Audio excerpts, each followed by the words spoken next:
दिवांश, जिस तरीके से अभी थोड़ी देर पहले ही 1.5 घंटे की मीटिंग चली है, गृह मंत्री अमित शाह ने मीटिंग की है। इस मीटिंग में तमाम जो अधिकारी थे वो मौजूद थे, तो क्या कुछ बयान भी गृह मंत्री अमित शाह की तरफ से भी सामने आया है?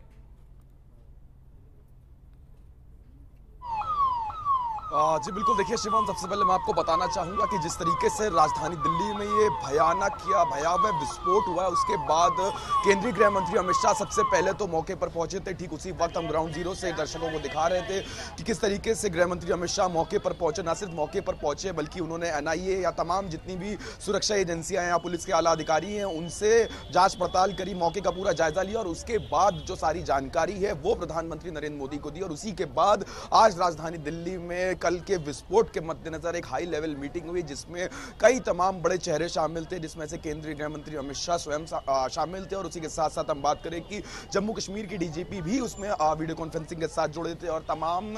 NIA जो चीफ हैं, IB जो चीफ हैं, वो भी इस मीटिंग में शामिल थे। ये वो आला अधिकारी हैं जो आज इस मीटिंग में शामिल थे। लेकिन शिवम, उसी के साथ साथ मैं आपको बताना चाहूंगा कि इस वक्त जो मेरी मौजूदगी है वो आप देख सकते हैं कि LNJP अस्पताल के ठीक बिल्कुल सामने है। और ये वो रास्ता है जो बनाया गया है, चूंकि ये वो अस्पताल है जहां पर उन घायलों को लेकर के आया गया था। कल जब 6:52 पर राजधानी दिल्ली में भयावह विस्फोट हुआ था, उसके बाद 30 से अधिक लोग जो हैं वो अत्यंत गंभीर रूप से घायल हो गए थे और उन घायलों को इसी अस्पताल के अंदर लाया गया था। आप देख सकते हैं कि अस्पताल के बाहर सुरक्षा व्यवस्था को किस तरीके से कड़ा कर दिया गया, ना सिर्फ LNJP की बल्कि पूरे भारत की इस वक्त सुरक्षा व्यवस्था को कड़ा कर दिया गया। रेड अलर्ट पर LNJP की सुरक्षा भी आप देख सकते हैं कि दिल्ली पुलिस कर्मी जो है वो मौके पर मौजूद है और कहीं ना कहीं पूरी तरीके से इस रास्ते को आम मूवमेंट के लिए बंद कर दिया गया। आप देख सकते हैं कि यहाँ ये जो रस्सियां इनको बांध के इस रास्ते को बंद करा गया, इस रास्ते को सीज कर दिया गया, क्योंकि जो घायल हैं और जिस तरीके से इस भयावह विस्फोट में 9 लोगों के हताहत होने की जो पुष्टि है वो भी कर दी गई थी। 9 लोगों ने अपनी जान गंवाई थी, वो भी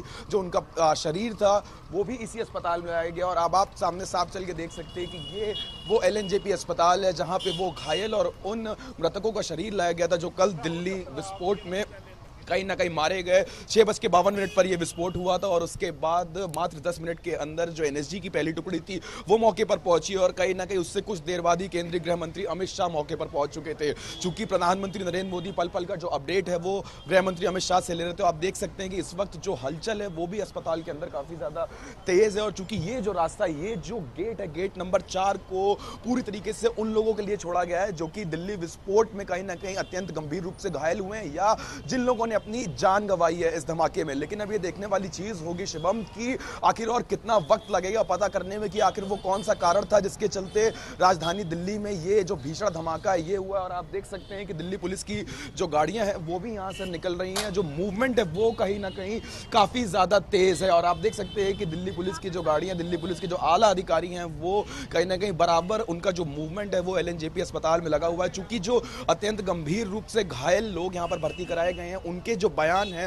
वो भी दर्ज कराने और तमाम तरीके से उनसे पूछताछ दिल्ली पुलिस करती हुई नजर आएगी कि आखिर क्या कुछ उन्होंने वहां पर देखा था, क्या कुछ वहां पर उनको देखने को मिला था। यहाँ पे आम पब्लिक को नहीं जाने दिया जा रहा है, इसकी किसी भी तरीके से इजाजत नहीं दी जा रही, चूंकि सिक्योरिटी के कारणों के चलते, सिक्योरिटी प्रोटोकॉल्स के चलते आम पब्लिक को इस रास्ते से जाने की अनुमति नहीं दी जा रही। लेकिन जिस तरीके से शिवम ये I-20 जो कि सुनहरी मस्जिद के पास लगभग 3 घंटा खड़ी रही थी और उसके बाद जब वो वहां से निकली तो 4 मिनट के अंतराल के अंदर ही जब वो स्लो स्पीड में लाल किले के ठीक सामने पहुंची, चांदनी चौक मार्केट के सामने पहुंची, तो 4 मिनट के अंतराल में ही उस गाड़ी में भयानक विस्फोट हुआ। विस्फोट बिल्कुल बिल्कुल